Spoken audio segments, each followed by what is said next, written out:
Hello, thank you. Welcome to another episode of the Panle After Dark. I am your favorite barber cosmetologist, Kristen. Last name Dom, spelled Dahmer without the ER. Look me up on Facebook. Hit me up for your tape-ups and your touch-ups. We're here on another very special episode of the Panle Network After Dark. There has been a massive outpour for this Sobriety podcast. Tons of you coming forward wanting to tell your story. We're more than happy to have you. Please send me a message or Steve Will Cortez a message or the Panle Network, and we'd be more than happy to feature guys just like these guys right here. These are our good friends Stacy, Jordan, and Eric. They all have some pretty great stories to share with you guys today. So I'm going to give them a chance to introduce themselves, and we'll go from there. We're going to start with Eric. Go ahead and tell your story. I'm Eric, grateful recovering alcoholic addict. Clean date, April 17th, 2009. Congratulations. Congrats. Been doing it for a little while. What would you like? You want the down and dirty, or you just want? No, that's more than enough. Okay. If you want to, you're a businessman. If you want to tell us a little bit about yourself, you're more than welcome to. If not, we can pass over to Jordan. Let's go to Jordan. All right, let's go to Jordan. Thank you. I'm Jordan Putz, P-U-T-Z. I am June 9th, 2009 is my sober date of everything non-prescription. Even though I was prescribed, I find that was still an addiction. Mm-hmm. And in 2018, I decided that's enough for me too. And so I've been sober the whole time there too. There you go. Congratulations. Thank you. It's good for you. Congratulations. Thank you. Stacy, what about you? So I'm Stacy. My story is a little different. I'm not an addict, haven't been an addict, but I loved an addict. Mm-hmm. Starting back 10 years ago. He lost his fight in September. Oh, I'm very sorry to hear that. I'm sorry. Yeah. Sorry. That's why we're all here, man. We want to get our stories out there and get them told. And, this is real life, and we're all in recovery, and we're trying to help people the best way that we can. And this is what we want to do. We want to tell everybody's story, and it's fine to get emotional here. That's what we're here for, man. I warned you. It's all right. That's all right. I have no problem Well, with it. good. I personally haven't cried since 92, so, but, hey, more power to you. I think I cried this morning. All right. I It's cried. just emotions. That's fine. It's more than fine. I cried today because I didn't see my Shack head gummies at the gas station. I don't appreciate that, Mr. Shack. If you could personally hit me up, I need to talk to you about your gummies, sir. They need to be readily available to me in bulk. And I just want to say, before we get going into our actual podcast, Shack, you are the inspiration in all that I do. Gotta love that. Give her gummies. Yes, they are delicious. Advertised for this. I will not stop until I see Shaq here, right here next to me. Now, hopefully, you won't be sitting there while he's there because it's a big, beautiful man. Anyway, we have to do that every episode. I'm sorry. No, you're good. All right, so we're gonna get right into this just because last time we went so incredibly long. We have a little bit more intimate episode here. So my first question, again, because I think that this matters so much in the grand scheme of things, is what is your first drink? Now, I said last time I decided to go heavy, very, 15 years old, on a case of Budweiser and some Jack Daniels, and I threw up hot dog water if you tuned into our podcast last week. No, I'm kidding. Yeah, we had quite prolific stories as far as, our main concern is please don't put alcohol in your children's sippy cups. Shout out to Lucas, we love you. So we're gonna go over to my right here, and we were gonna ask Mr. Eric. You seem like the type of man who would have a fun first drink. First drink, yes. So the very first drink was I was 13, so I was a teenager. It was just champagne on New Year's. But I did like the way that felt, so. Mm-hmm. But fast forward to the first time, some friends of mine and me, we went to a drugstore called Hook's Drugs. It is now CVS. I'm showing my age here.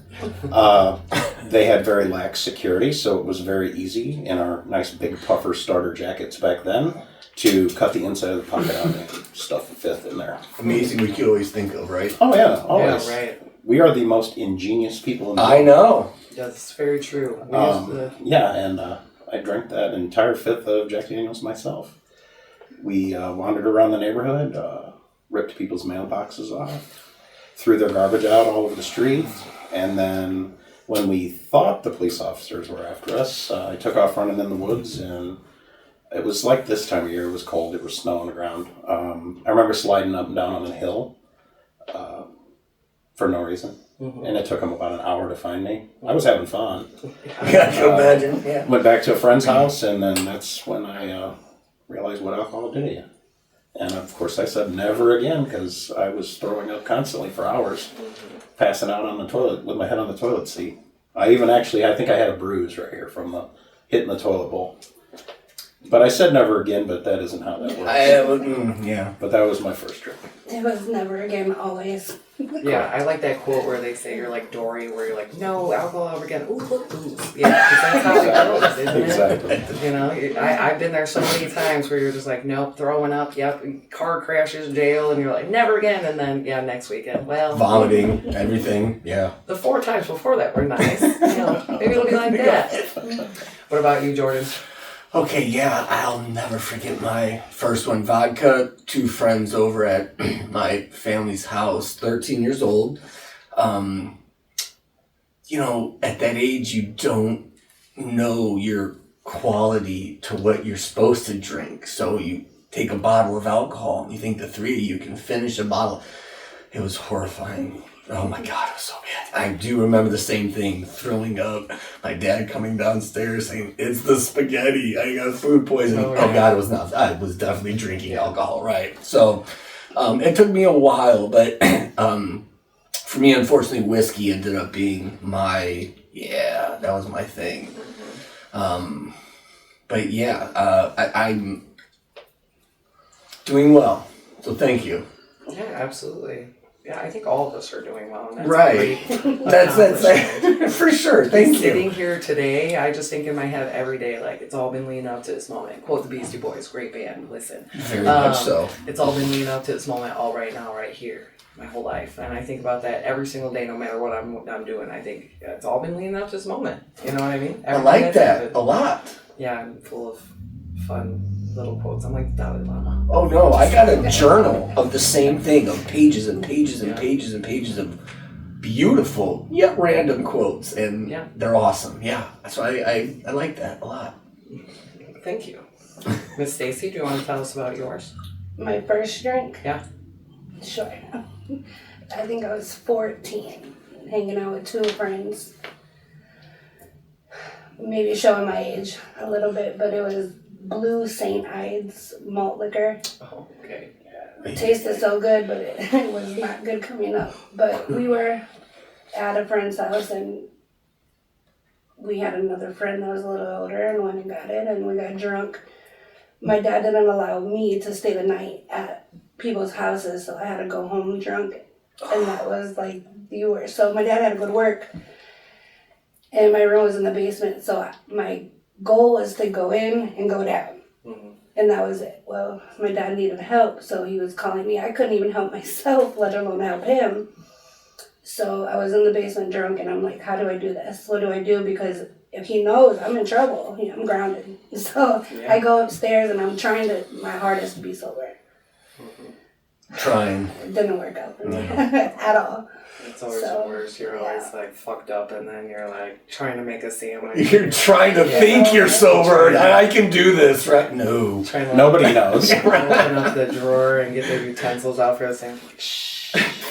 Lock the door. Stop it. Nobody's gonna know. Who's gonna know? Who's even gonna know? See, I was in a lot of trouble. Yeah, I feel like this is most of what I hear is that, you know, our teenage years, our more formative years, I feel like that's the prime time to, what's the word I'm looking for?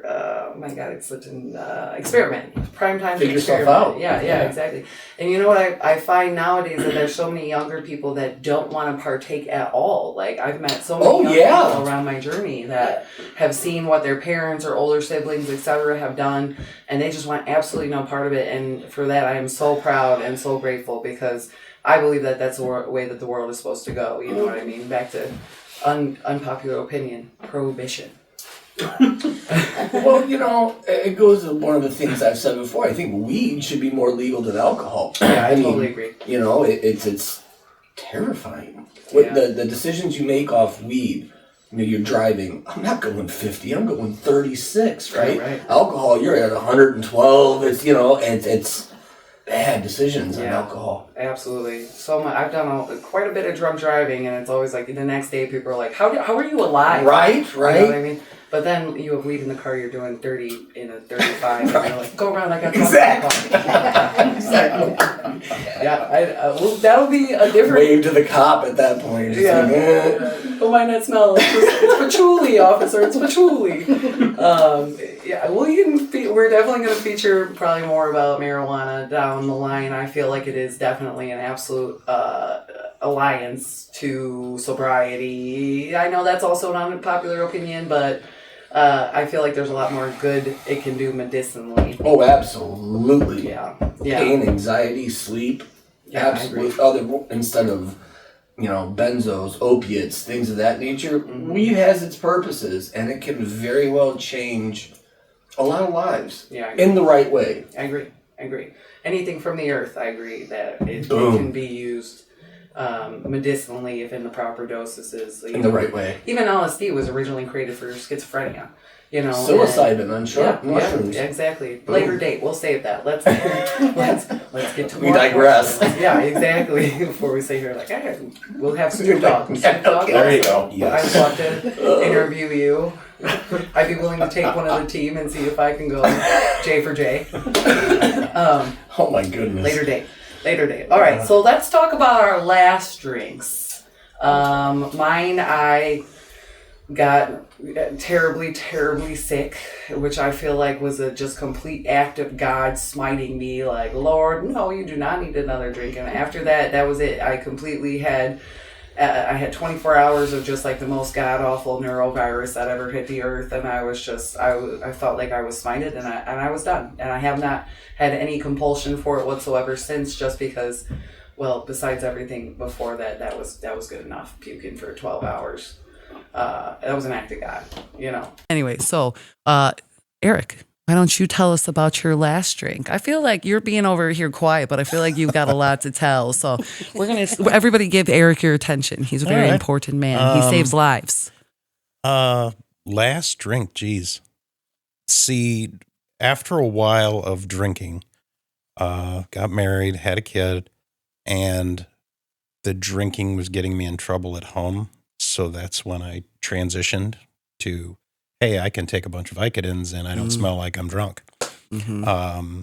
But if I didn't have any pills, then it was drinking. Mm-hmm. So, and then I started in high school this thing that was called ephedrine. For our people that don't know, that you use it to work out. Not the same stuff. Just saying. This was back in the 90s. That was the pure stuff. They called them mini thins. They sold them at the gas stations. Oh wow! And I tried speed. It was what they use for meth. You got it from the doctor? No, she got it from the gas station, which is insane at this point. A little packet like had 6 jackets. tiny little. No, this was pure ephedrine. Oh, really? Wow. Yes. Oh yeah. They were tiny little pills, and one. I had, my friend gave it to me in the morning at school. I took one. I went to weightlifting class, thought I could lift the world. Had swimming class right after that. I could hold my breath the entire length of the pool. I felt like I was on top of the world. The workout thing to it, yeah. But then about 2 hours later, I crashed. And I'm like, I can't do that. So the next day I asked him for 2. And the ephedrine stayed with me all the way up till I quit. That was something that kept me going. I didn't think I could get up and go do normal things every day without something to pick me up. So that stayed with me, even when it got hard to buy them. And then it was either opiates, benzos, or alcohol. The end for me actually wasn't as dramatic as some of the stories I've heard in the rooms and outside the rooms. It was, my daughter, someone had given my daughter in the family like an heirloom jewelry, and I went and sold it. And then about halfway home with the money, I hadn't scored. I hadn't went and stopped at the liquor store, nothing. I actually felt guilty. Went back, gave him the money back, got the stuff back, and then told my wife, this is it. I need to check in somewhere. You hit it. I can't do this anymore. Yeah. It's good that you hit that point, though, where Right, exactly. a lot of people don't. I know. Yeah, that's something that we talked about last time is how, with alcoholism, really, or drug abuse, you have to come to a point of just complete and utter exhaustion and, Yes. with it and just say, I'm done. I've had twice, I want to say that I was as a couple times. Once was a car crash. Once was just one of those moments where I'm just like, this is dumb. And then I still went back to it very tentatively, but that was the last time that I had my major sickness that I was just like, this is a hand of God. But, so I've had experience with all three of those, like car crash, jail, ending it, and then also just like, oh my God, I'm just done. This is exhausting. What about you, Jordan? Did you have one or the other? It's crazy how a car crash or jail may not be the one that, right? No. Like Right, exactly. It didn't may stop just me. be that day that's Yep. like the car accidents, the crashes, the jail that didn't do it, but it was that day. So I started acting around 2012 and I found myself drinking a lot to the point where I became almost agoraphobic and I had to have a drink to leave my house or do this or do that. So it was New Year's 2014 and that was it for me. I decided I'm not drinking again. 4 years, 9 months, 2 days. And it was at my birthday and we were on a set in Chicago and I ordered a Diet Coke and the girl next to me ordered a whiskey diet and the bartender screwed up the drink. Oh. So I slammed the drink and I hit the whiskey and it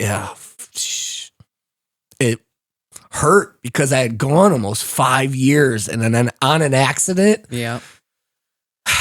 So yeah, I've it's still been that long, but I have realized how to do life on my own pace and what I was able to overcome over for 5 years, that even though that drink stopped that, thing, it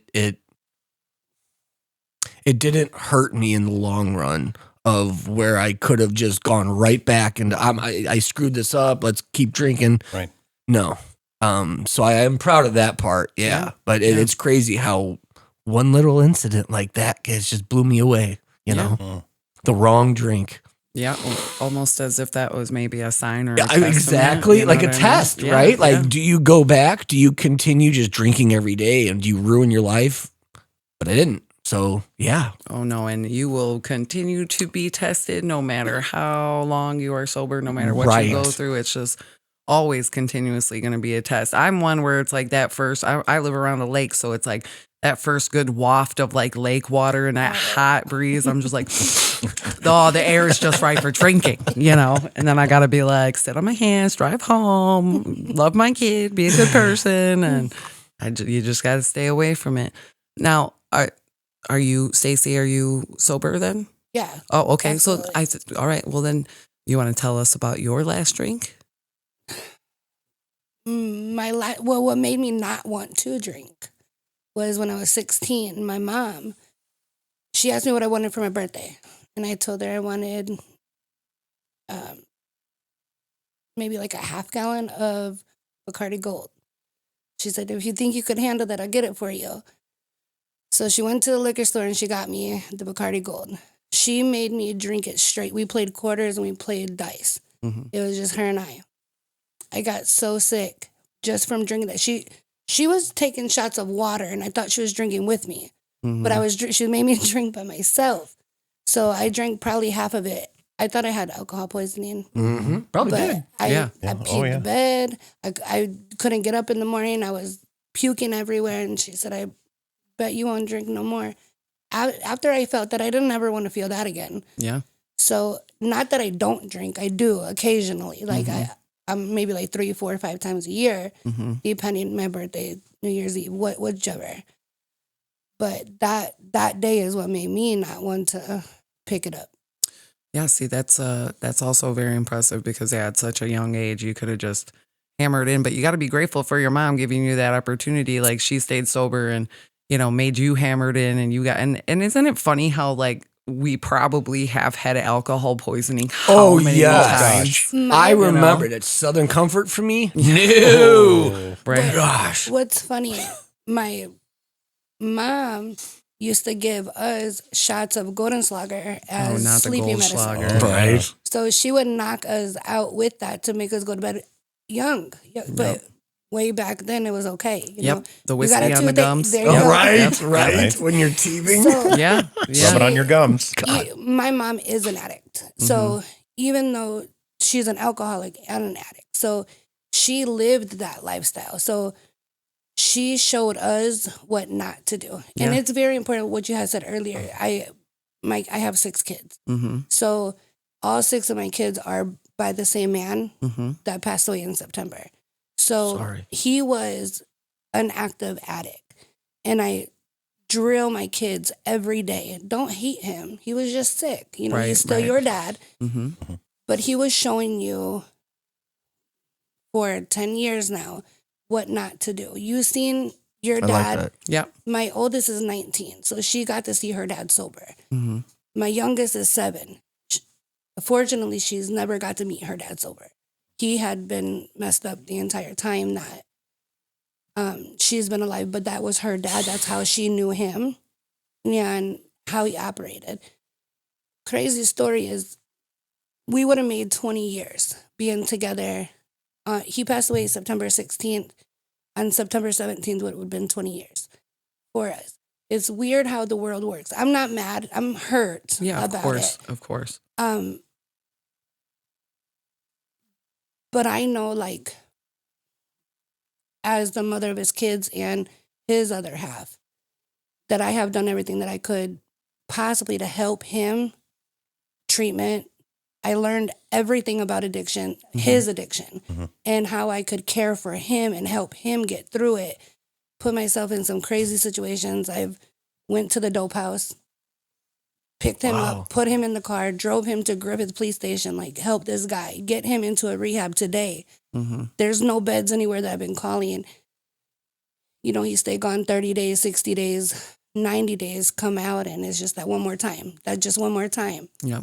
Well, the last straw for that, 2 years ago, we had split up, and because I couldn't continue, I gave him the ultimatum, hey, you choose this or you choose your family. I cannot let my kids see you the way that you are. They're sponges. They look at you as the father figure. I can't make any mistakes now because I'm mom and I'm dad and I'm, their counselor and I'm their cook and I'm their nurse and I'm everyone except I can't be Stacy right now. So maybe 3 years now. 3 years ago, he lied and told me that he was sober. I hadn't been around him. He had went to jail, got out.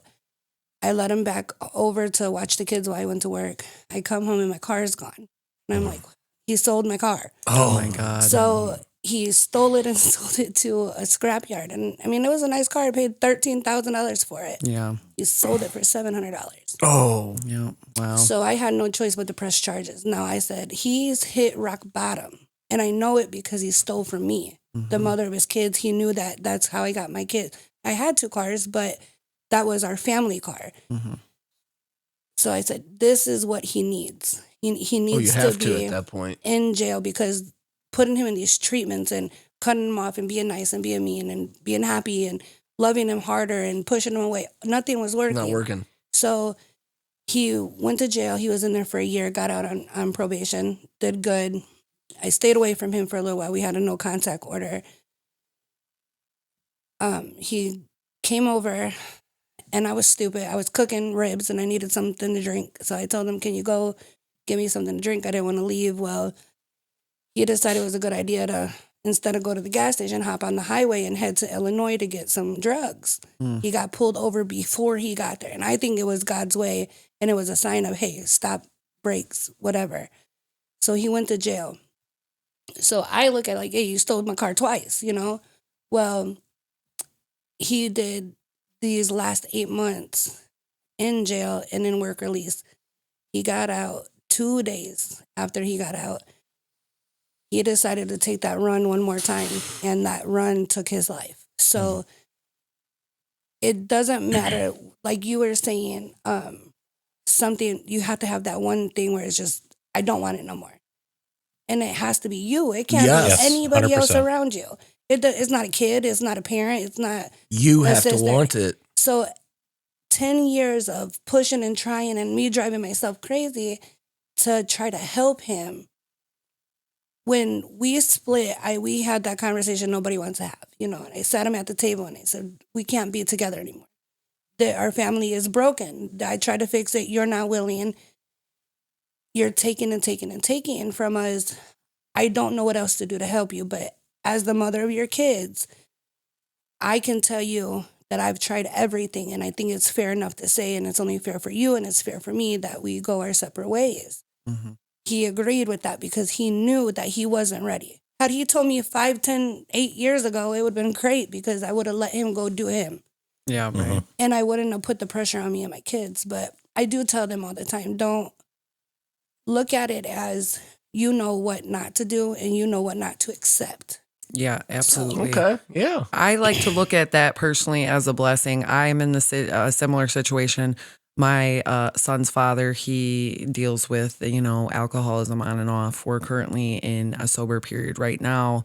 But my son adores him so much. And I tell him constantly, like you're my son's biggest role model, besides me. Oh, yeah. I'm with my son all the time. My son is tremendously like me as far as artwork, et cetera, but, he loves my ex so much as his dad that I tell him all the time, like, if you slip up, he's going to learn that. Mm-hmm. He's going to lead by your example.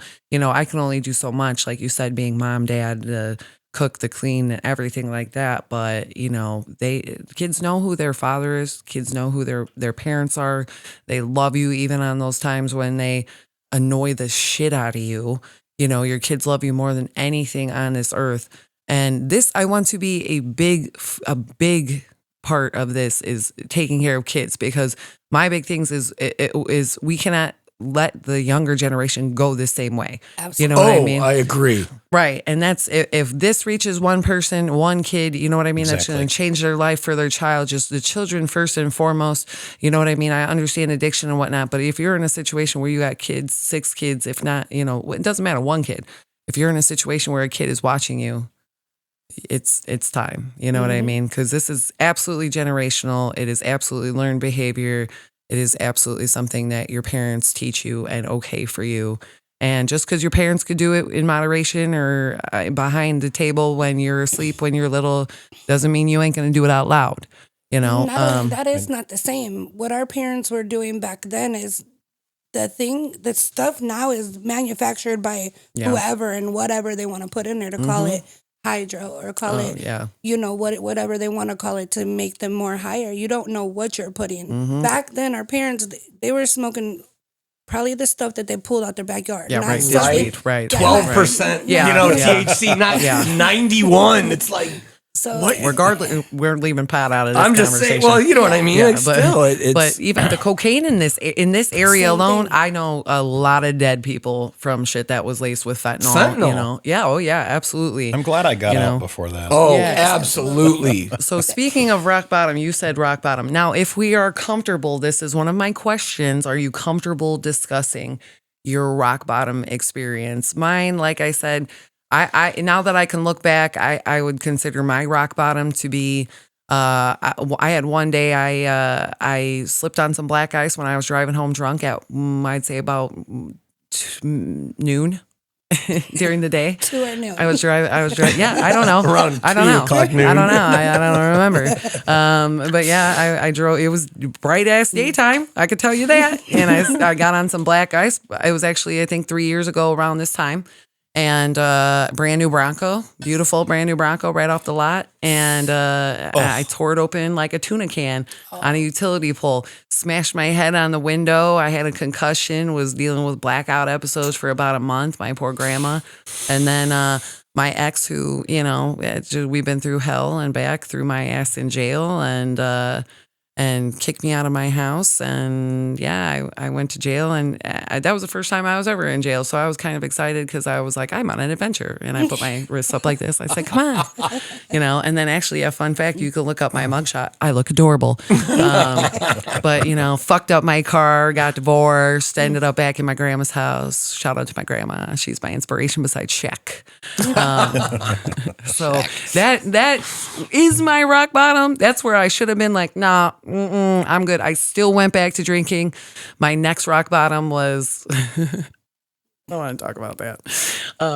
It just was a funny incident. Just do it. Yeah. Well, so it wasn't anything crazy. I was sitting at this guy's house, and he had a friend, and we were smoking whatever, and so then I looked at the guy, and I just got a vision of him being Amish in my head. And here's how I'm going to be real. I don't care if you believe me or not, because this is real, and we're going to go into episodes about woo woo and spirituality and ghosts and all that shit. But I looked at this man, and I'm drunk, and I'm like, "You're Amish," and he's like, "What?" What? And I hope that they never see this. But he was like, "What?" He does see this. Yeah. I remember her. Yeah, no. This is what led to my I was spiritual there that day. led to my spiritual awakening. I'm not even shitting you, because I was like, "You're Amish," and he was like, "How do you know that?" And I thought he was fucking with me. I was like, "You're not Amish," and he's like, "Yes, I am."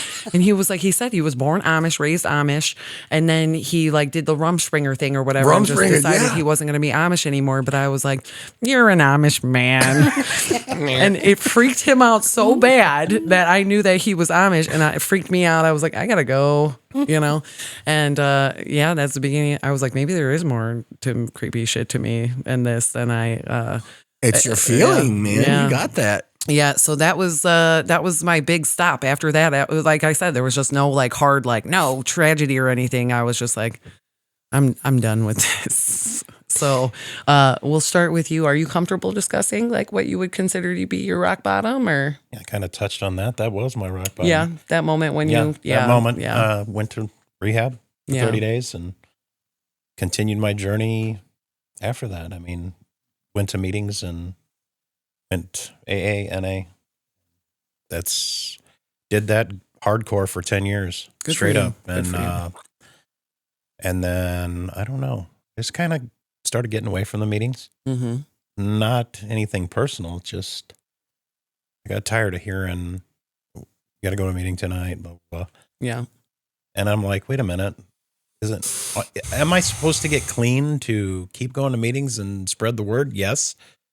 But shouldn't I enjoy my life with my family? I took 10 years away from them in addiction and alcoholism. Mm-hmm. And I'm on that 10-year journey of enjoying life with my family and work and everything else. Good for you. Yep, that's amazing. But I think your rock bottom, what really stuck out to me was your disappointment in yourself, with your kid, Right, exactly. And again, we go back to the ever present, take care of your kids, put them first. And you were talking about kids, and you're right. My daughter was 9 at the time when I got clean. She tells me, she's 25 now. She tells me this day she never knew that there was anything wrong with me. She just always thought that my wife was just like to argue with me and be mean to me all the time. That is what my daughter thought. Yeah. Because, that's daddy's girl. So she never thought anything bad of me, which is weird. No, yeah. And I took her into, like I said, the mini thins and all that. I used to take her to the gas station and take her in the liquor store with me and drive around that way. And she never knew. It's more of it being, that's normalizing it. Yeah. That's what not intentionally, you didn't, maybe you knew, but you didn't know. But she didn't know. Right, exactly. And that's a big thing with my kids too. Why are you mad at dad? What do you mean Exactly. why I'm mad? But I'm not going to go into detail with the kids about why I'm mad. Correct. I'm just like, I'm the bad guy. Okay, fine. I'll be the bad guy today.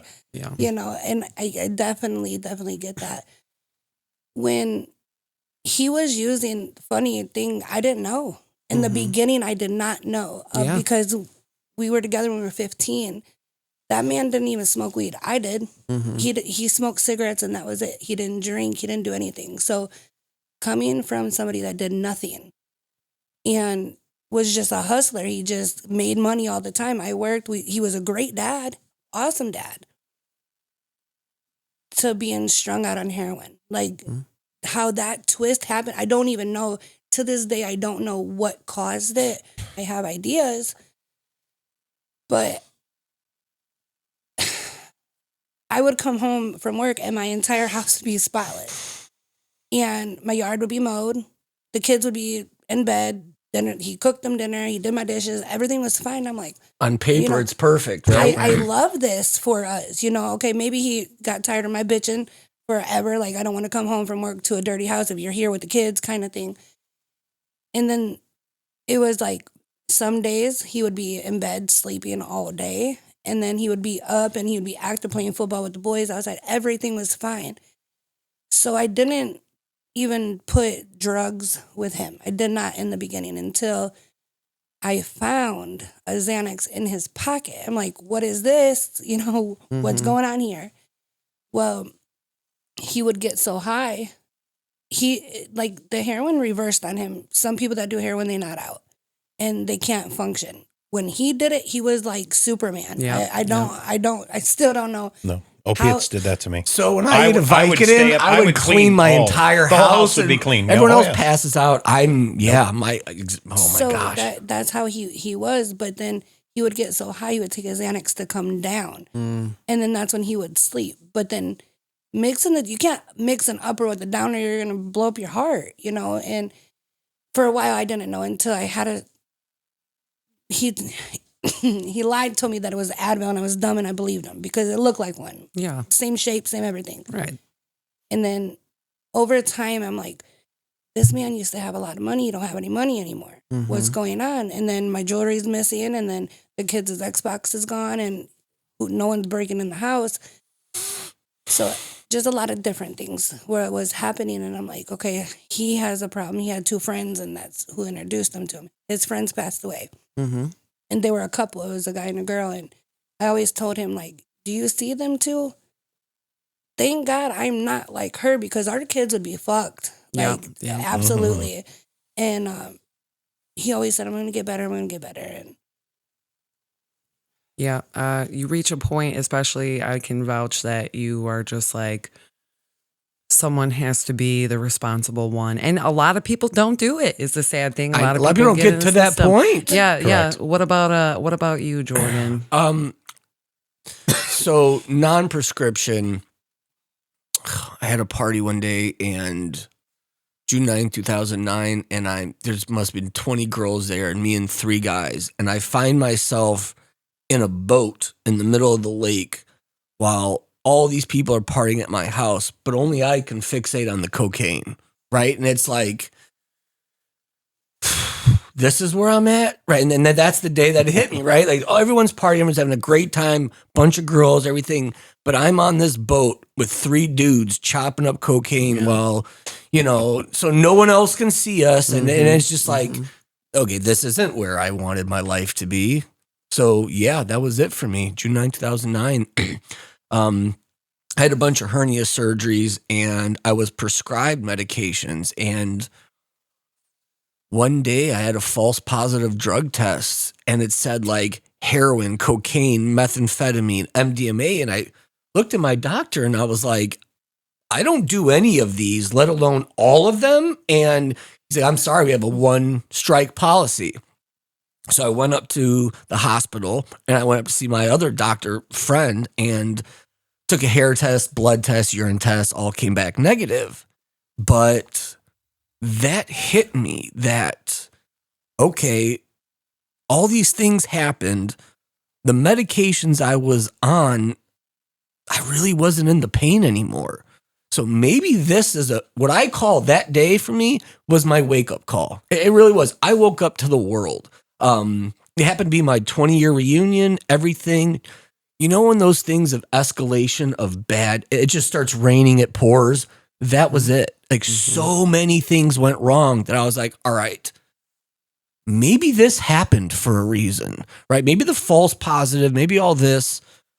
So yeah, I spent a month in my basement, no more. And I did it all. And it was my wake up call. And I love that. And now I see the world in they weren't such rose-colored glasses of the world I saw them in, right? Everything was just black and white, and now I see colors, and it's beautiful, absolutely beautiful to me.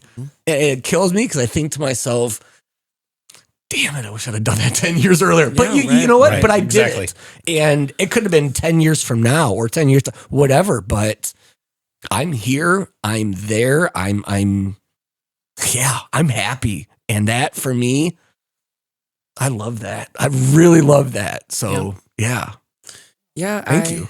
I find the same thing. You know, you're born into this world where alcohol is such an obsession, and it's everywhere, and it's legal, and you know, you're made to feel like you're not having as good of a time if you're not drunk. And don't get me, I love being drunk. I love me some cocaine, but I know that based on what I've been in the past, I was not happy at that time. But it also goes for what I say about prescription pills. You're Yes. prescribed legally all these correct. things. That doesn't make them awesome. No, right? prescription pills are a huge, huge detriment to society. Yes. And that's where a lot of us get started. Yeah. Oh, yeah. Oh, the definitely. doctor says it's okay. If Yep. it's okay, it's legal. If it's legal, then it's fine. If it's fine, I'm going to school. I'm doing on these pills, right? But then that Vicodin doesn't do it, right? It's, Correct. It's, And it's 2, 3, 4, yes, 10, and the then whole bottle. You know what's Yep. crazy though, and I believe this in a lot of.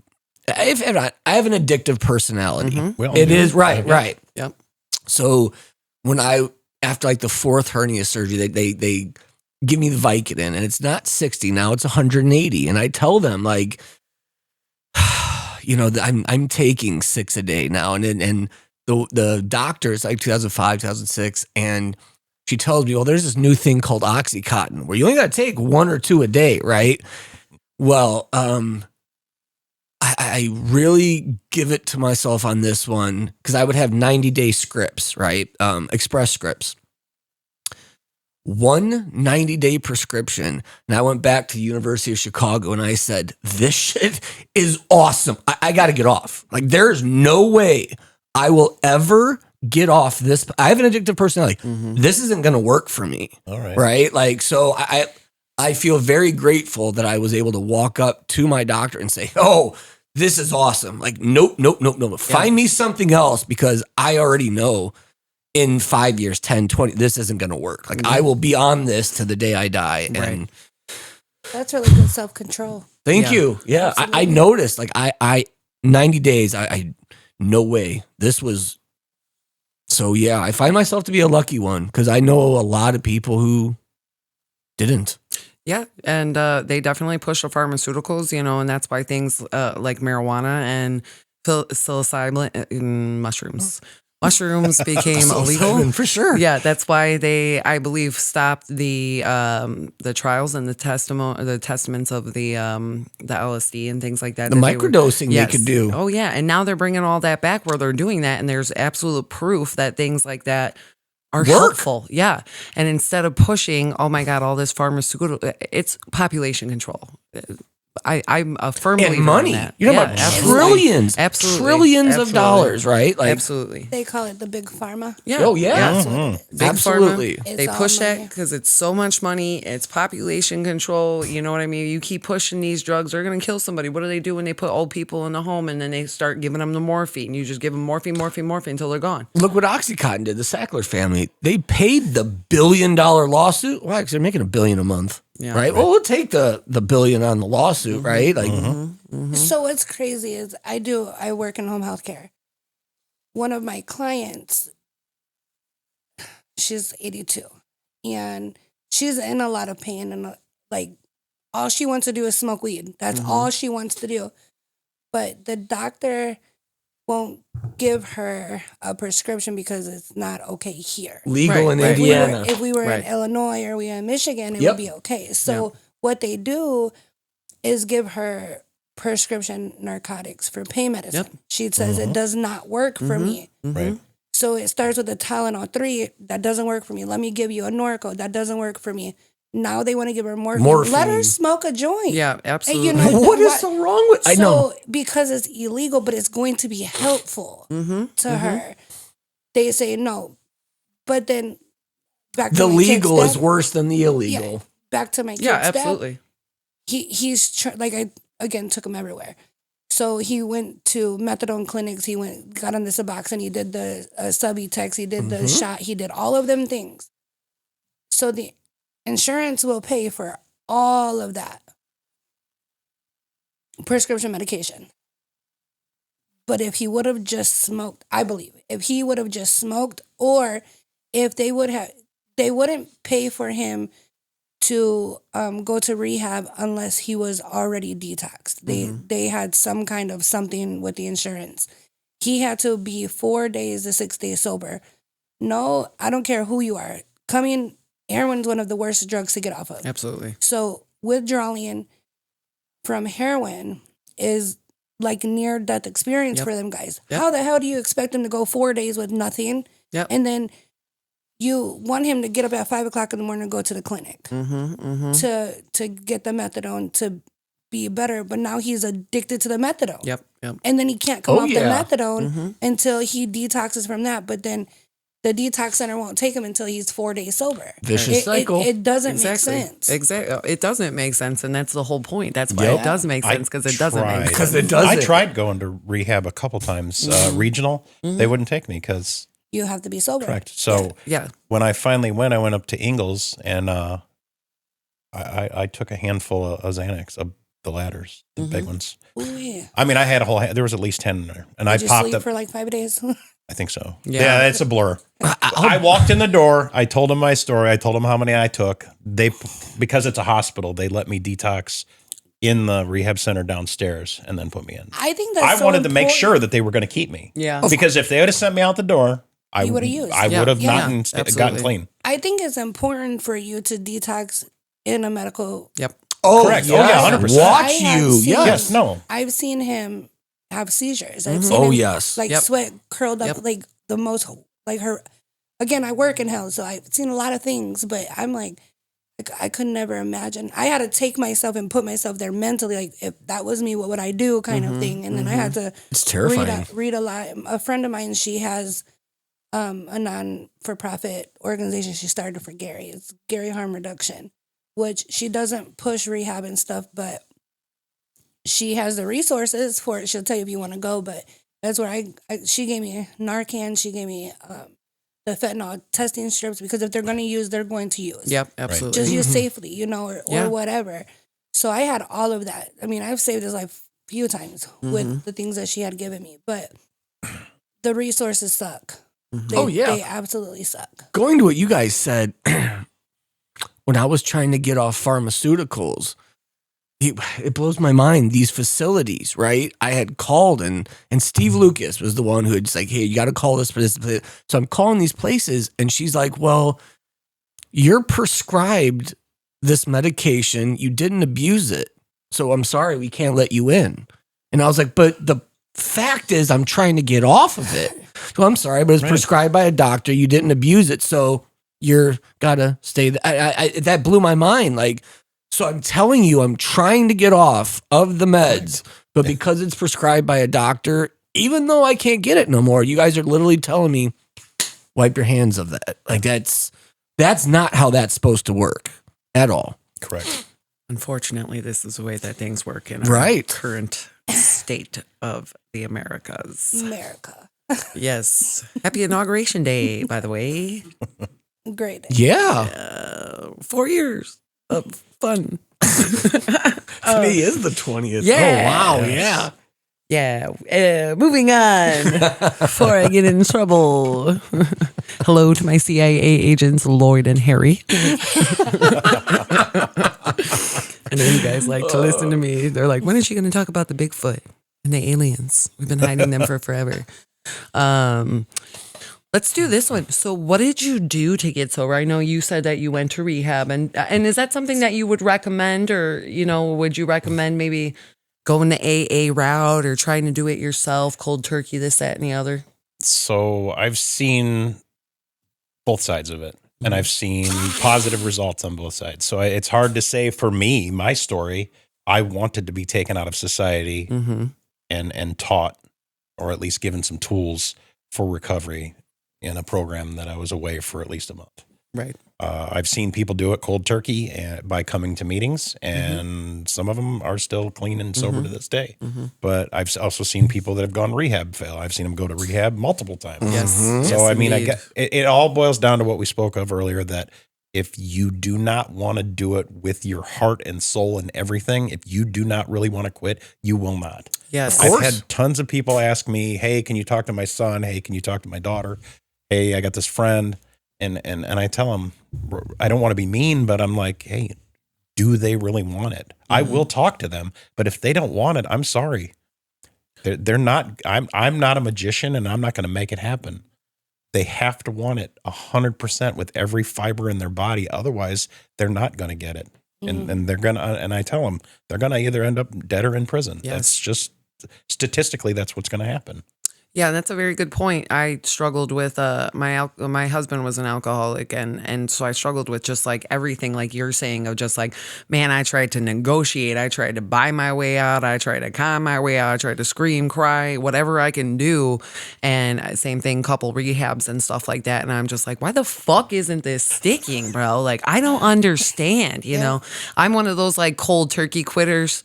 I just, I love the concept of rehab. I would love to go for funsies, just like a nice little vacation. It was a great vacation. Right, just to Time better out from myself. life. A lot of inner That's self-reflection. what I'm saying. Nighttime lights out by 9 o'clock. Right. You got 3 square. bunk Time bed. out of life. You get to watch. Yeah. You get to watch the rehab movies. I Meet think- some really yeah. nice people that you just like, oh, hey, you're nice, yeah. That's what I'm saying. You only have to make one phone call a day.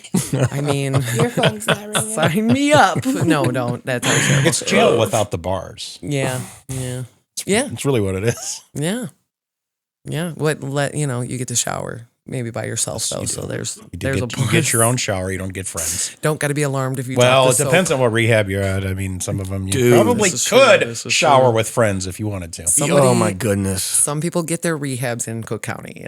Correct. County, you know what I'm saying? It's all just up to you of what you're gonna choose. Do you want to go to the Cook County rehab, or do you want to go to? Do you want to just lay on your couch and just find God? Your choice. We'll discuss that next. You made me distracted. Well, I went to Praxis of Landmark Rehab in South Bend, and it was, oh my goodness, pardon my French, it was a shit show there. Yeah. I mean, they had guys and girls sleeping in the same bed, so you can imagine what was going on. People sneaking drugs and alcohol into the place, and it was like, really? I mean, I went there for a night.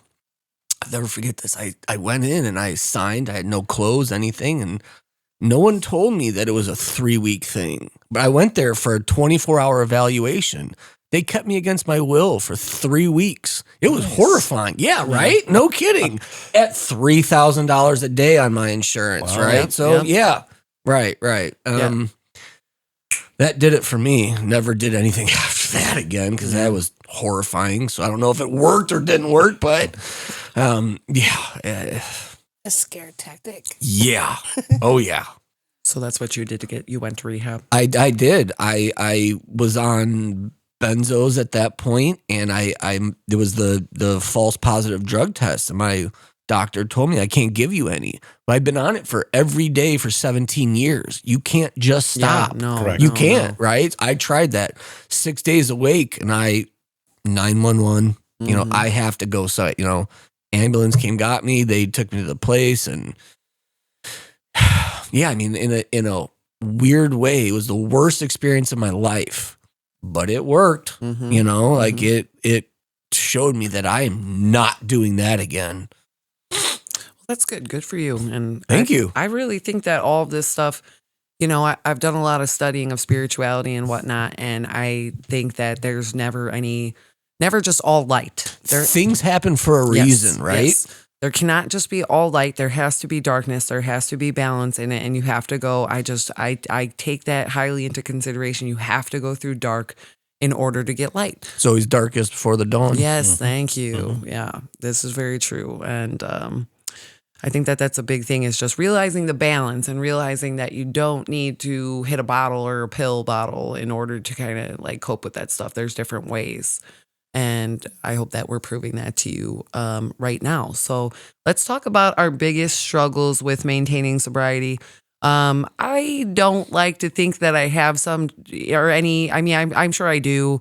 Like I said, that one time a year when the air gets just right for drinking, it kind of hits me in that moment. I have to distract myself. But I mean, for the most part, I just think that like everything that I've been through up until this point, I'm just like I'm able to reflect on that and just say, no, I'm good. That's good. So, what do you do, Eric, to maintain your sobriety? Is there any little tips or tricks or anything you like to do to kind of busy yourself? I know that you're a firefighter. Yes, as a firefighter, my full-time job, I'm an operating engineer.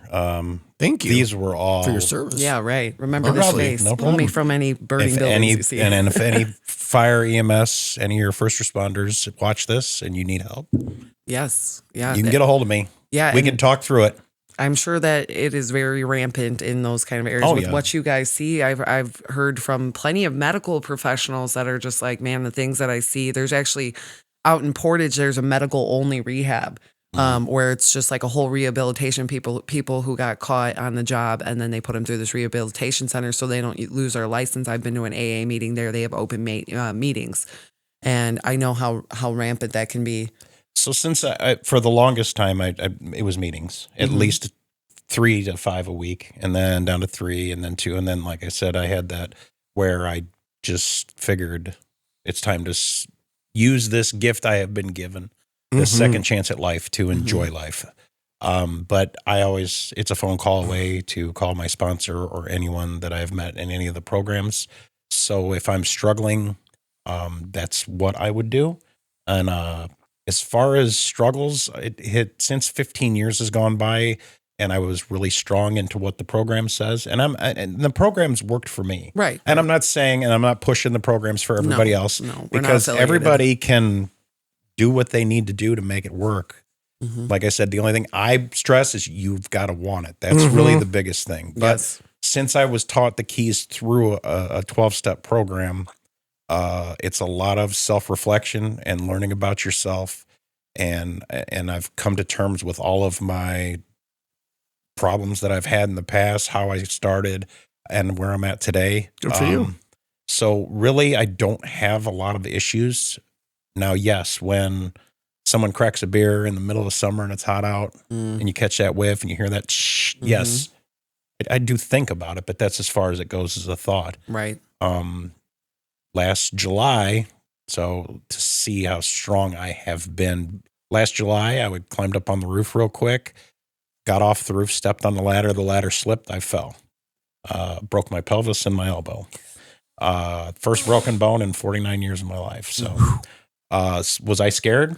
Yes, because what comes with that? Surgeries and drugs. And medications. Yeah. So yes, I was scared. Got there, my fire department people know.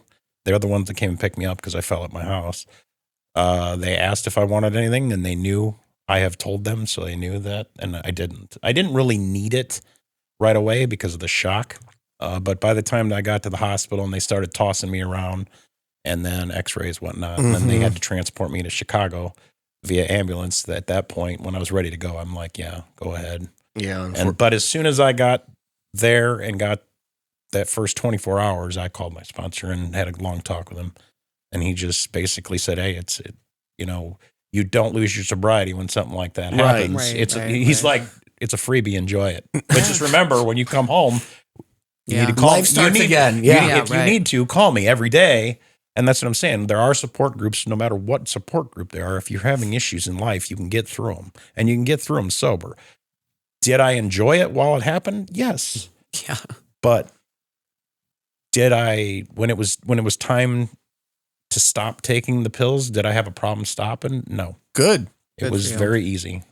It wasn't as hard as I thought it would be. I thought I'd be sweating and all this, and I broke it down. It was a whole oxy, a half oxy, a quarter oxy, and it was less times a day. And I really looked into myself and how my body was working, and I'm like, you know what? I really don't hurt enough that I know I need that. So let's go with the ibuprofen. You know what I'm saying? Good for you. Yeah, and it gives you a sense of pride to be able to say, like, oh man, I could have been fucked up. Oh, yeah. Took a I could have been Tylenol. right out the door. On this path, Yeah, but good for you, man. That's very impressive. Tough cat over there. What about you? What is you want to share your biggest struggles, or do you have any? I've actually been very good. I find that all these things that have happened via in the last few years, a lot of friends' deaths, the surgeries, the all those things that happened, the praxis of landmark thing that was really, really bad.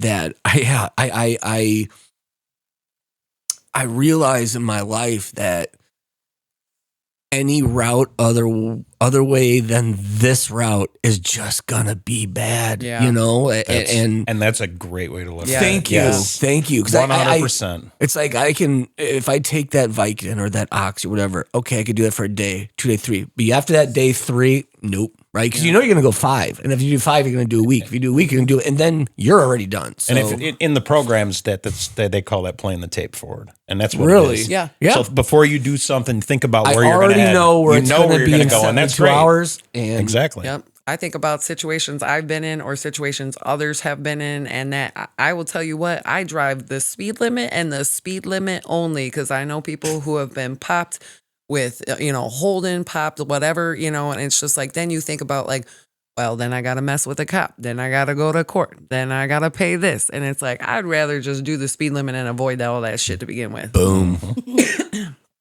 What about you, Stacy? Is there anything that you struggle with?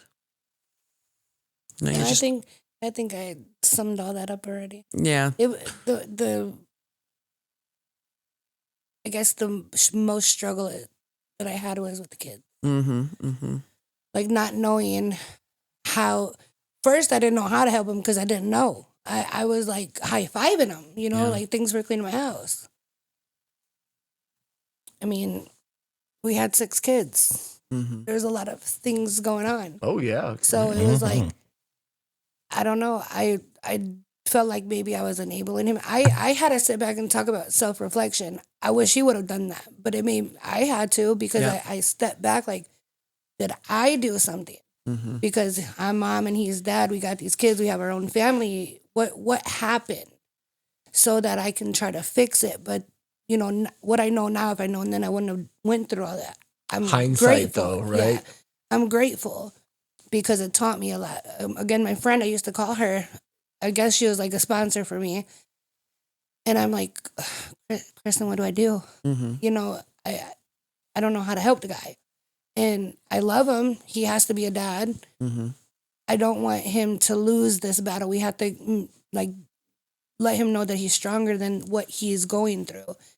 And then I talked to him like he used to bring up childhood trauma, what he went through as a kid, and I'm like, wait a minute, what you went through as a kid, you're telling me is bringing you here, but when I met you, you done nothing. Here we are. 7 years into a relationship and we already got 4 kids, and now you're talking about childhood trauma. You're doing that to your own kids. Right now, So it's, wait a minute, because we can't keep that cycle going. We got to break it. And here it is right now. Yeah. And so his family, they didn't say I love you. They didn't give hugs. They were rough around the edges kind of thing. Mm-hmm. And I wasn't like that with my kids because my family was the same way. I never wanted to give my kids what I didn't have. I wanted them to feel what I didn't feel as a kid. Mm-hmm. And I wanted him to do the same. So I thought we were on the same page as in that sense. So that's all he used to say. So I struggled a lot with understanding how you say it's childhood trauma that did this to you, but you're passing it on to your kids and you're not stopping. But I know that you love them. Right. I know that you're a good dad. I know that you want the best for your kids, but I never understood why he couldn't be the best person that he could be for them. Mm-hmm. Until recently, I had to learn it. I had to learn all of it. Yeah. And Our wiring's fucked up. We Yeah, I don't was just think that gonna way. you guys Hey. are such guys. No, not in general. Addicts Right, and alcoholics, right. we're Yeah, wired dude. differently Yeah. than normal people. I was just gonna We say, do not yeah. think the story of the mother selling her baby for crack, that is true. We will do that. We don't think, for some reason, that part of our brain doesn't work.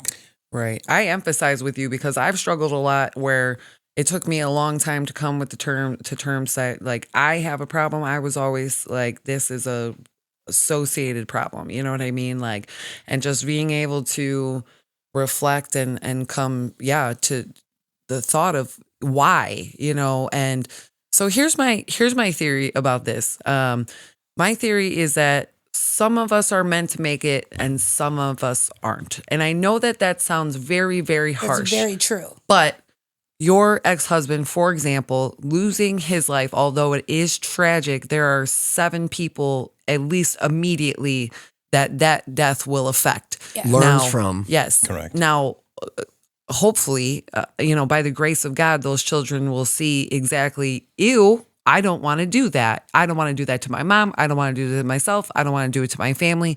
And they'll never partake in it. Mm-hmm. So if his one loss is going to make 7 plus, 7 good stories, in my opinion, like I said, there can't always be light. There has to be dark, because I've lost a lot of people in my life too. People 40, you know what I mean? Younger than that. I lost one girl very young. I think she was 27 at a concert. They took her body out around it, while everything's going on. And it's just like these absolute prolific, tragic losses. Why? But then you look at the people around them and the people who are affected by this. They're either going to go to a way of darkness or a way of light. And we just have to hope by doing this, by telling our stories, Yes. and by being available, you know what I mean? And being truthful, because the truth shall set you free. Jesus said that. You know what I'm saying? Like, it's true. You tell the truth. Like, how would have things gone if he would have sat there with you and said, look, I have a problem. I need to go. I want you to know every single nitty ass gritty detail about this. Everything would have been different. Exactly. Yeah. You would have been able to provide help, but we shelter this. We hide it because we know it's wrong. Everybody knows what they're doing is wrong. And that's why you're sneaking on a boat. You're hiding it from your wife. Yeah, exactly. You know what I mean? Like, what you're doing is wrong. It's just a matter of saying, like, I'm going to suffer for like this and make everybody else suffer. I'm going to come to the light, which will lead us into our next and most popular question, which is, did you find God and or spiritual awakening in this process? Yes. Was raised Catholic. Mm-hmm. Left that at a young age. Mm-hmm. Then my parents were they jumped on the metaphysical train there for a while. Dude. There's nothing wrong with it. I look at the world through all of it. Yes, absolutely. I look at all the histories of religions and I try to take a piece from all of it, because you know what? I'm not going to know till I'm gone. So Right. there is something out there bigger than us, and it is puppeteering. I don't know. Meddling. Otherwise, I don't know why else I would have gotten to where I'm at today. To be here right now. Exactly. But the biggest one, they always say in the programs, you're going to have a spiritual awakening at some point. Mine was early. I didn't want to leave rehab. Yeah. Because it's a safe space. Right. There's no drugs. It's safe. Mm-hmm. I don't have to deal with any of that shit. Right. Like I said, a nice little vacation. Exactly. Just don't go to South Bend. And then they're warning you're going to have to deal with emotions and all the shit that you've been covering up for all of your life. So I was scared to death. And then they sent me out and they said, just go to meetings. And I'm like, great. Now I got to go hang out with other people that I don't know. And this is crazy. The biggest thing I had fought, I got through rehab, that, graduated, let's go to meetings. I still had a hard time in my mind with forever or till I die, of natural causes, hopefully, of not using alcohol or any substance to take me up, take me down. Because forever is a long time to you, right? Yeah. And I'm like, oh my God, what am I going to do? And then there was I was going to an AA meeting in the south side of Chicago, and I don't know. I just looked out the windshield of my car and I'm like, it felt a little warm. The sun was coming in and I'm like, I don't ever have to use or drink ever again. And I'm okay with that. And that was it. Good for you. Yeah. Yeah. And then, I was more at ease going to meetings, and everything that has transpired in my life. Little son might have been God. Exactly. Telling you, here comes the sun. Do. I gotta tell you, this is blowing my mind. I always pray before I go to sleep, but as of this New Year's, I started praying every day as I wake up. So I thank you guys for this because your timing of that question with that really works. Now I don't believe in fate because I don't believe things are fated and you don't have any choices. But I do believe in destiny that you make these certain choices in life and then you're destined to be where you're supposed to be. I agree. So these things do happen, but you have to make these choices that either helps you, hurts you, your friends, your family, whatever. But there's choices in life where that's where it's going to get you to go. Mm-hmm. Absolutely. I agree. I think that certain things are predetermined and they're meant to be, but you have your free will along the way. Yes. And you have that choice. Either you make the right one or the wrong one, but you are given the choice. Mm-hmm. And God is always there. Yep. I had my moment of going to AA. I was similar to you. I was raised in the Catholic Church, so I was always raised with that fear of God in me. But then at the same time, we're getting handed wine. You know what I mean? And gambling and wine. Yeah. Yes. Oh, the bazaars. Yes. I love that. I always won the porcelain Christmas trees. But I had a moment where I had done everything. Like I said, I had my ex, and it's like pleading, screaming, crying, begging, all this stuff, negotiating. And then I'm doing it with myself. And then I finally was just so fed up. I just came to a moment where I was like, all right, fuck it. Like, let's see what you can do, big guy. Mm-hmm. And it was almost like a challenge. And I just came to a moment of defeat where I was like, well, I've been like, not an atheist, but not a believer. An agnostic, but I get it. Yeah. Like I knew that something was out there, but I was just like, not for me. You know what I mean? And then I just came where I was like, screw it. Like I'm going to do what everybody else did. And, not that we're affiliated with AA, but I'm a big one for the steps, right. And going through the steps, I feel like is very important. It's almost like my opinion on the 10 Commandments where it's like, okay, this is not for anything specific, not specific to AA, not specific to Catholicism or Christianity or whatnot, but it's specific for humans. Live the life of what these things are. Yes. Yeah. You should not kill no matter what religion, race. I don't give a shit. Agreed. You should not kill. You should not steal off of people. If everyone in the world followed the 12 steps that they use in recovery, we would have world peace. I agree. If you followed them to the letter of what they actually say. My big one, the amends letters. Like, that was how I started with the amends letters where I was just like, let me just start with one. I knew in my head, okay, I have like maybe 3, 4 I want to write. And then I was just like, wrote that first one and I was like, oh, yeah. Like, fuck, yeah. And I'll be honest, the first person that I wrote it was somebody I dated or, and I drank a lot with and just had, oh my God, just like the fights and the bars and this, that, and the other, and I was finally like, looked from his side, even though he was a drinker as well. I'm like, man, I done put that guy through some shit, and so that was my first thing, like, hey, sorry for embarrassing you. Sorry for wasting your money, whatever. And I wrote that one. And then it was like easier just to, not even through personal letters, but just through text messages. Just like, I'm going to get all this shit off my chest and say, it feels good. It feels amazing. I tell the truth constantly now. Like, that's my biggest offense. Like people call me out on the rare occasion. Somebody calls me a liar. How dare you? I am disappointed. And that always hits them hard. You hit them with a dad disappointment. You're like, you know what? I just thought so much better of you. And they're like, oh, fuck, right. But that amends honest letter, to a flaw, yes, right? Truly, you can ask me any question. I'll be like, yeah, here's what it is. For sure. I rap myself out beforehand. Hey, I'm going to go take that. You cool? All right. Yeah.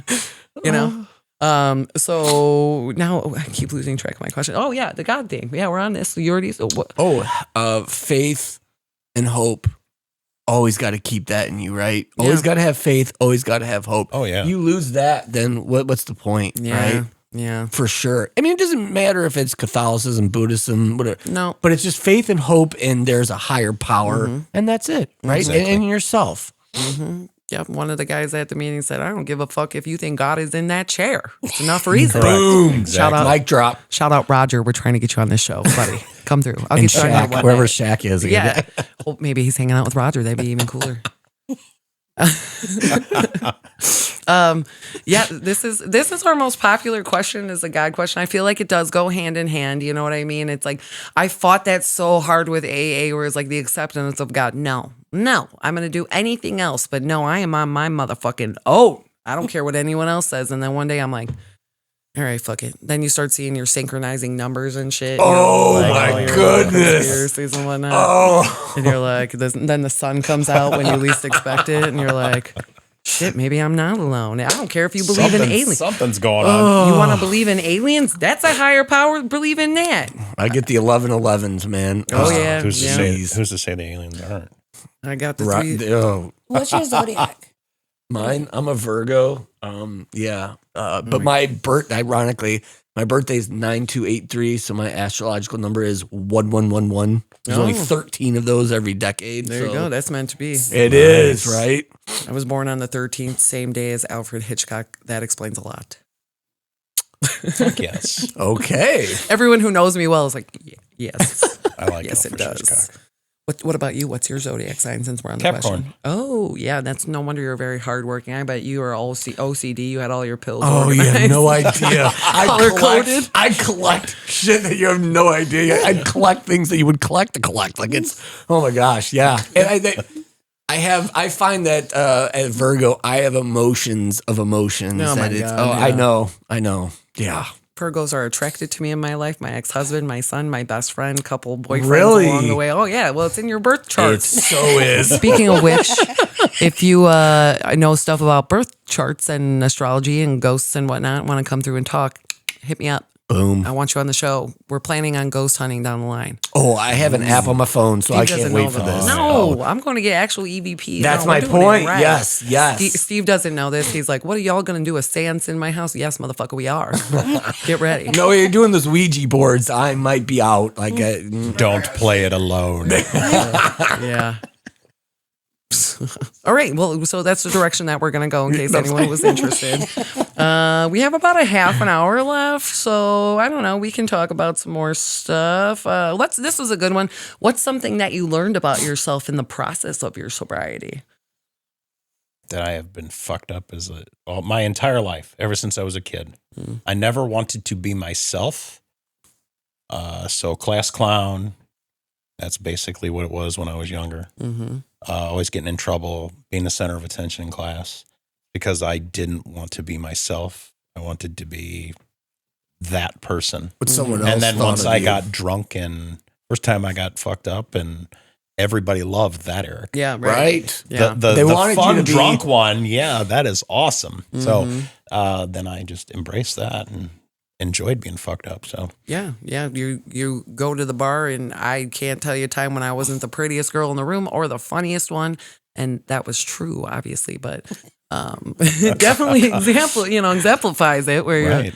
you're like, yeah, everybody loves me and everybody's my friend, and then you get sober, and then you need something, and everyone's like, wah, wah. Right. I can buy you a drink. Like, thanks. Cycle over yeah, again. yeah, exactly. That's what I found. I was sober months and went into my bar, and I was like, oh man, I really want to have a drink. And my guy was like, I'll buy. I'm like, fuck this, bro. I'm going home. This is exactly it. Prime example. What about you? It's a question. Yeah. Sorry. What are some, yeah. Let's get into this. It's hard. You got to keep yourself on level. What are some things that you've learned about? What are your favorite things maybe that you've learned about yourself along the way? I am worth and deserve way more than I thought. Yeah. There was such a long time where I thought, this is it, right? Like, this is it. This is it in life. That Nope. After I woke up and had all these things, I realized you put your mind to it. You do what you want. Things can happen. And I find that I deserve more, worth more, and it feels good. It does. Because for a long time, I felt like I was just stuck in this rut of life that, whether it was liquor or benzos or opiates, it doesn't matter. It's just you're maintaining, you're not thriving, right? Right. And now it's like, okay, what can I do today to thrive? What can I do today that's better than yesterday, that I could do tomorrow that's better than today? And I can keep doing that, makes me a better person. Can I help somebody? Can I do? So yeah, I love that. absolutely love that. That's great. I love that. I love that Thank for you. you. I love that for you. Yeah, that's definitely along the way. I've learned that, I can do this. Like, this is amazing. This is Yes, never thank something you. Thank you. Then This you're is welcome. awesome. Thanks It for is coming. so awesome. This is just something that we would have never had this had it not been for sobriety. And, Right.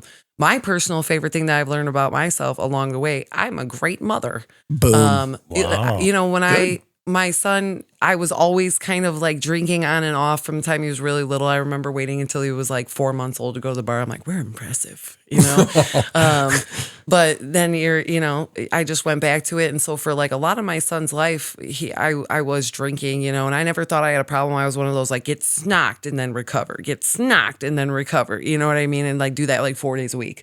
And so it's like, that's not that bad. But then you look back and you're like, wow, my kid was like ignored and, I wasn't the best parent that I can be. And now I feel like I'm very attentive and Good. and positive. I was never a positive person until I got sober. And now I'm like, God's sunshine coming out of my asshole. I swear That's to God. a great thing. It's true. You know me. I'm always on. You message me on Facebook. I'll be like, I love you. Congratulations. You're my friend now. Like, yeah, I'm the mama bear. So I think that's a very positive thing that For sure. just a mothering empress kind of, energy to me. And I'm very proud of that because Got a good soul. thank you. Thank you. I'm trying to get to heaven. Stacey, you want to tell us? I'm going to be seated at the right hand of the shack. I'm coming for you, big boy. I'm coming. We're tagging him on this one. And I'm going to have everybody just spam tag Shack until he responds. Also, Diet Coke, I love. You could sponsor me. Yeah, That'll be no fine. kidding, right? Stacey, what did you learn about yourself? Well, and before we wrap this up, because now we're just rambling. Yeah, But it's fun. The same. I learned that I'm super strong, Yeah. that I'm a good mom, that I'm understanding, that I'm compassionate. I learned that I can, I don't know how to say it. Like when everything feels like it's on your shoulder and I'm like, I got this, Feels good, doing Your this. strength. Yeah, the strength Yeah, is, absolutely. Perseverance. is there. Doing the research and then even taking a bad situation and a horrible situation and making it for like a greater good. Mm-hmm. I took everything that I was going through and I'm like, hold on. I was throwing Narcan at people that I had seen, like, oh, that was an addict, throwing Narcan at him. Mm-hmm. Like, and it wasn't being rude. I'm like, I'm helping you, Right. Yeah. So being helpful as well, but taking in everything. I mean, what am I, 38? Maybe. Maybe. All right. No, girl, you're 34. What the hell's wrong with you? Get I your birth have- certificate out. 6 is right. kids. She's holding her ID. Yeah, well, 30 whatever I am. Yeah. And I have 6 kids and a grandbaby. So Oh. Nice. with all of that, and then I look back like, okay, he missed out on all of this, but it taught so many other lessons to the kid. The grandbaby is not going to have, my grandbaby just turned 1, so she's not going to have the opportunity to meet him and know who her grandpa was, but my daughter can share the good things with my granddaughter. And my other ones, they know the good sides of their dad. The older ones might have seen a couple bad things or whatever, but I pulled them from that. So knowing my strength, and I never gave up on him, even to his last day. I didn't give up. It was just like, this isn't for us anymore. You're dad and I'm mom, and we have to get along. I'm going to go my way and you're going to go your way. We had the tie of the kids. So we never ended on bad terms. So to me, it spoke a lot. Like, I could have said, fuck you. You hurt me. You went against our family and you did what you did, but I didn't. I don't have the heart for that. Right. So Stayed positive.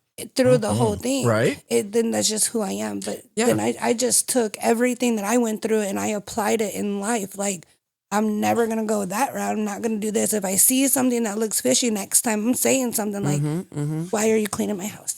Yeah, like, right. don't do that. No. Look What's at the the pupils. catch? Yeah, I know the telltale signs now. We were young and dumb. Yeah, well, see, but now you have a grandbaby who may never know the existence of alcohol if you Yeah. guys maintain that. Yeah. Oh, You know? All right. my oldest daughter, she she's such a stickler. I love her.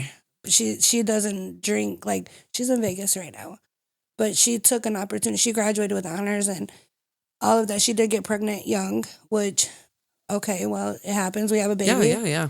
And she's in Vegas, so she moved there. I have a 16-year-old that she's seen a lot, and she's a tough one. Like, you cannot tell her nothing. And she's like you, very outspoken, and if you want to know the truth, just ask her. Yeah. If you don't want to know the truth, then don't ask her, you know. And then my boys, I have a 13-year-old boy. He thinks he's the man of the house now, but they know what a man looks like. They didn't know, like your daughter, that he was fucked up. Yeah. You know, my dad was goofy. My dad was just sleeping a lot sometimes, you know, and that kind of thing. So I think that you should be proud of the fact that you proved that you're strong and resilient and have been through a lot. Yeah, you know, absolutely. that's very important. And, you know, I understand how difficult it is to love an addict. I've been in that situation several times now. It's going to be featured on other episodes. I cannot. I don't want to be with somebody who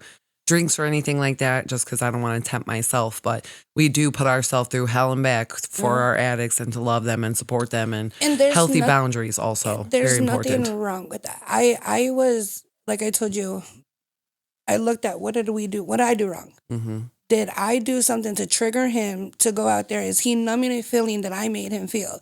Am I not doing my part as his woman? And I'm making him numb that, or he's looking elsewhere. He cheated on me with heroin. That's what he did. She won. That's a addiction is a hell of a mistress. And it's true. I like it's that. true. That's so that's exactly what happened. And I beat myself up for so long, and I just sat there like, what did I do? What can I do? How can I help him? And it drove me crazy. Don't do that to yourself, because I'm a Sagittarius. I'm very outgoing and outspoken, and I like to be happy, and my energy was sucked away. Like, he drained the hell out of me. Yeah, it will. It will. I was like, what am I, how do I rejuvenate myself? And my glass is already empty because I'm filling you up, and you're just drinking it. You're not giving nothing back to me. It's not fair. So for you, don't do that. Like, your son needs all of you. Oh, yeah. And the same, that's how I have to look at it for my kids. Like, I have to be the best mom I can be. Yeah. I am everybody. And it's hard to be Stacy at times, although I have to be, because it's only healthy for for me. But I don't think that I wouldn't, like, I don't regret anything. Right. That and you shouldn't. went on, because my family, my little family, the one that me and him made, I don't think we've been closer. Like, do they miss their dad? Yeah. I have him sitting on my shelf. Whenever I get up in the morning, I might cuss him out a couple of days. They see him, and I don't let him disappear, or he's never going to be forgotten. And because of the addiction, it took him away physically. We talk about spiritual stuff too, but I mean, he throws quarters. He leaves quarters underneath my coffee pot every day. wow. I have like $15 worth of quarters on top of his little urn. No because kidding. I believe that's like. Oh no, I 100%. Every day I drink coffee. That's my morning routine. I get up and I cuss him out, and I'm like, I have printers that turn on that I'm just like, that's Paul. Yeah. Some people are I know it. Like, it's like I knew it. We were on the highway, and this is crazy. It was me and my cousin, his girlfriend, and my kid, and my 7-year-old. And I'm driving, and I hear like this, and I'm like, what the hell is that? My first thing is, okay, well, my antenna must be flying off or something. So I pull off to the side of the road. My cousin gets out. He's like, Stacy, there's nothing up there. And we were going to Walmart on Torrance. Mind you, Torrance Avenue is where he used to go to get his dope all the time. But I was doing a pickup thing at that Walmart. So I'm hearing it, and my daughter's like, Mom, that's Dad. And I'm like, come on. And I'm driving. I'm like, why would she just say that? So I said, well, if it's your dad, then don't be scared. So the more I'm thinking about it, I'm like, this motherfucker is telling me, like, you're going in my territory. What are you doing over here, So my daughter said, Dad, if that's you, do it again. And I swear to you, it's like like this. And I'm like, okay. She said, well, stop doing that because it's scaring me. So the noise just went away. We pull into Walmart, and I have a picture on my phone. I got out. I went on top of my car, and I'm like, there's nothing. There's nothing that could have been hitting No against my car. reason that. Right. Nothing, especially on the highway. Whatever was up there would done flew off. Mm-hmm. So I say, like, Daryl, if that was you, tell me again. Like, I need verification at this point. Yep.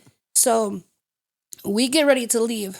My radio turns off, like no lights on it at all. I thought my battery died. The lights on my radio turn off. The noise was like instead of little tapping, I'm like, oh, hell no. So I start crying. And I'm like, okay, I know I'm safe. I know he's gonna let us go home. Nothing's gonna happen. But turn my fucking radio back on. You know, I was like, come on, but it happened. Oh, I believe this. Yeah. So For sure. So I'm like, all right. So I know he's with us all the time. We get It's a home, good feeling. and I tell it's comfort. It's definitely comfort, and that's another thing I use for my kids. Don't think that I don't know because your dad's gonna tell me because he sees everything that you do, and they're always like, you know, watching around and stuff. And it's not a scare tactic. I mean, No, that, for you know? sure. I mean, he will definitely. If you're doing something wrong, I'm not gonna hear it. I'm gonna feel it. I'm gonna know it. I'm gonna tell you. Yes. Yeah, intuition is a very strong tool absolutely in your arsenal. And I believe this. I believe that people are sometimes stronger in spirit than they are in spirit on earth. You know what I mean? Like you could have somebody like that, for example, who might be viewed as weak on earth, but on the spiritual side, that's a hell of a guardian angel. Oh, Yes. You know? So he was a Sagittarius too. There you so go. both of us. So we Fiery. I was November. He's December. So And you're on the cusp of Scorpio, of course. we were a lot alike, but he knew that I believe, and I believe in it solely. So he used to laugh and make fun of me for it, like, "Oh, you're crazy," and then like, "Oh, that's just a sign," jokingly. So I said, the day of his funeral, I said, "This the guy is gonna mess with me. I know it. I know he is going to torture me. He's gonna be tickling my toes." In a good way, but I get it. Yeah. All right, let's finish up with the last. I'll wrap it up in about 2 more because we're cutting down on time. What would you be doing right now if you weren't in recovery? Probably dead or in prison. I knew you were going to say that. I know I would have been. Yeah. I used to sit there and get fucked up and then watch the prison shows and go, I'm going to be there. Yeah. And it didn't scare me. Yeah. Like, just do it already. But yeah, Did I'd it be dead ever or in land prison. you in jail? Have you ever been in jail over your addiction? Yes. Oh, yeah. Did some stupid shit. Yeah, I did only 12 hours in a tank. That was enough for me. I was like, you know what? I'm puking into a silver toilet that has poop in it. I'm good. When you're not alone either, Right. there's other people Yeah, in this place, and There was a little girl in there, bless her heart. She got arrested for meth. She was like, I'll teach you how to get an extra phone call. That's a true story. I was like, can I go home now? I did 3 weeks in Lake County Jail. I'm good. That was Right. enough for me. I was like, you know, I was on an adventure. Mine was just for driving while suspended. They act like I was the worst criminal ever. That's wild. There's Insane. so much more important stuff to be worried about. Are you driving on suspended while on crack cocaine doing 75 and 30? Then it's a problem. You get 72 hours. yeah. I can't afford to pay my bill. I'm trying to go to work, motherfucker. That's exactly That's what I I'm was saying. coming home from work. Go around. I got drugs in the car. Yeah, right. Nice. Down in Pound, I gotta take to my mama. Sorry, officer. I don't have time today. I'm late for my first appointment. Come get your hair done by me. Anyway, Jordan, what are some things which question are we on here? Yeah, wait.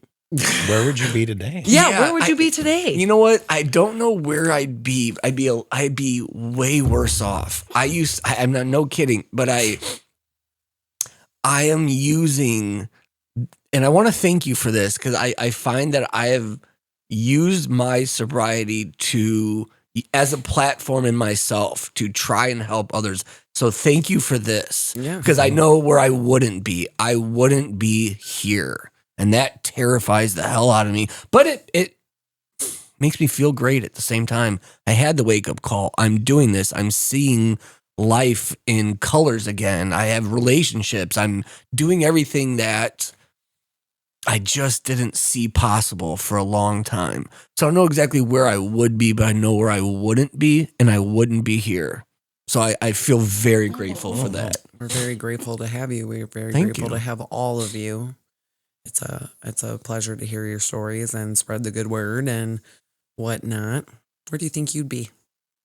I have no idea. Probably at home in my bed. That's or Tennessee. That was one of our plans. We were supposed to go there and move. I like Tennessee. I love it. So do I. Oh, I love Tennessee. I like. That's where I belong. Don't give up. That's on my soul. No. there. Don't give up on your dreams, though. Oh, never. No, Okay. I just Oh, gotta work no. a little bit harder. Exactly. Make it happen. Yeah.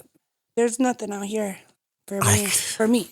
Yeah. I'm not saying for anyone else. No. Yeah. In Indiana, I'm over No, it. we're in Northwest Indiana. It's old here. I'm tired. It's I'm tired terrible. of winter. I'm so. Same. This I wanna is go even south. winter. It's just bitter, cold, depressing. Like it's cold. Yeah, can we please appreciate the fact that everybody trudged their asses out in like negative 15 degrees to be here right now? We almost canceled. We were this close. That's why we have such a small squad, but it's Hey, a it's powerful more squad. intimate. I like Yeah, it. Thank you. Yeah, I love it. All right, let's get this wrapped up. Any words of encouragement or advice for people just getting on the wagon or falling off or trying to get on? If you don't know what you want to do, you can try meetings. Through this, you can. I'm sure you're going to put something out there. You can look me up. I'm on Facebook. Yeah, I mean, we'll be you can- tagging everybody for sure. Yeah, definitely. Hit me up, message me. I got no problem talking you through some shit. But yeah. you know, you gotta want it. That's all I gotta say. You gotta really want it. Yeah, I agree. Definitely. No matter how much you plead, beg, or cry with anybody, it's not going to change them. They have to do it for themselves. You cannot have a baby out of it, get married out of it, get a cat, a Right. house, etc. I did all that shit. And none of it worked. So my words of encouragement are: watch this, listen to real stories, talk to real people. It's a better life. You know what I mean? There's so many people struggling with 100%. darkness, Oh, yeah. and it's just like you could get yourself out of it so easily. Just get out of it. You know, it's one thing that I've never understood. And I hope that everybody kind of stops struggling with. Just get out of it and come be on my podcast. We'd be happy to help you. You know, you make Oh, yeah. tons of friends. Like there's like 9 of us here that are all friends now. And there's plenty more to come in these future episodes. Jordan, any words of encouragement? Or Yeah, it's never too late. And I don't care what you're on, whether it's drugs, alcohol, prescription, it doesn't matter. It's never too late. I don't care if you're 28, 45, it doesn't matter. Your life can be great again. I agree totally. I love my life today. Right? I love it. It doesn't matter. With all the ups and downs, it doesn't matter. It don't mean shit. It is the second chance I've been given. I love it. And you Every can single say, day. I wish I did this 10 years earlier, but Right. it doesn't matter. I did it, and I am Exactly. loving it. So, Yeah, it gives you a reason to be proud when you don't have anything Very. else to be proud of. Like, especially some of in action addiction or active addiction and alcoholism, it's like you really don't have anything going. You know, not a lot where it's like, you know, I know a lot of us fuck up with jobs, relationships, kids, and things like that. But it's just like having nothing and then going to be able to say I'm sober. Like that's so important for so many and that people. can start your road of Yeah. everything, right? Yeah. That sobriety is step one. Then you find the job and the family, and then it all started with that Yeah. one. But just having that moment of like the people around you that you know you've disappointed in your actions and whatnot, and then just to have them come to terms with like accepting your sobriety, trusting your sobriety, and then being able to say like, I'm proud of you, or you've come a far way. Like Great feeling. Yeah, incredible feeling, you know, and knowing that you're helping people too. Like, you know, you spend so much time just like tearing people apart, getting into fights, like, you know, wasting your money and things like that. But to be able to come to a place of light and love and peace, you know, in your own self, I think that that's incredibly important. Stacy, anything you want to finish off with? Just self-reflection, knowing Yeah. who you are and what you want, and being honest within, not trying to be accepted in any certain part of anything, but being true to you. Yeah. That's it. Breaking the cycle for the kids. That's Absolutely. all. There you go. Accepting your demons, that's a big one that I like, is like you know, not trying to get rid of it or hide it, but walk beside it. You know, like Dumbledore, I believe it was, said, why greet, you need to greet death as an old friend. It's There you go. I like some of these. It's yeah. true. You I learn like to these. accept like death and sobriety and, your alcoholism. I call my alcohol demon Bernard. Sits with me. Sometimes There you go. we talk, we reflect, and we're like, that wasn't such a good time. Let's not do that again. And I accept him. He's in me. And he'll be in me forever. And that's, just accepting that is a part of you. It's shaped who you are. And you would not be who you are today if it was not without your alcohol demon. Feel free to name yours something besides Bernard. Don't name your alcohol demon after Bernard is taken. Yeah. All right. He's You named got after Bernard Jr. the elf from the Santa Claus. Yeah. So, all right, I'm going to close this out because we're going on about an hour and a half, 2 hours here. My name is Kristen, last name Dom. It's like Dahmer without the ER. Hit me up for your tape ups, your touch ups. Slide in my DMs to be on the show. We're going to be doing this because there's such outcry for it the next couple weeks, at least into Valentine's Day. I want sober singles, sober addicts. I want to know your stories of relationships, the trials, tribulations, struggles. Soon, we'll do parents, we'll do kids, whoever. Just everybody shoot us a message and we'll be able to kind of finagle the episodes from there. Thank you so much for everybody thank you. No, coming. thank you. Honestly, Thank That's you. awesome. Thank you. I appreciate it. It was awesome. so I would love to fantastic come back have you. again if you. Yeah, this would be fantastic. Absolutely. Yeah. Like I said, down the line, near death experiences, Oh, my spirituality goodness. episodes, ghosts, paranormal, Ouija boards, hexes. Reach out to hex your ex with us. I was just gonna say X's and X's. Nice. I'm getting canceled. All right. Well, that is your panel network, your After Dark special, the Sobriety Sessions #2. Join us for #3 next week. That one's going to be called Am I Ever Going to Put On Real Pants? Or am I just going to wear leggings every episode? Stay tuned to find out. These are hard questions, hard pressing journalism I'm trying to uncover. All right. Goodbye. Thank you. Thank you.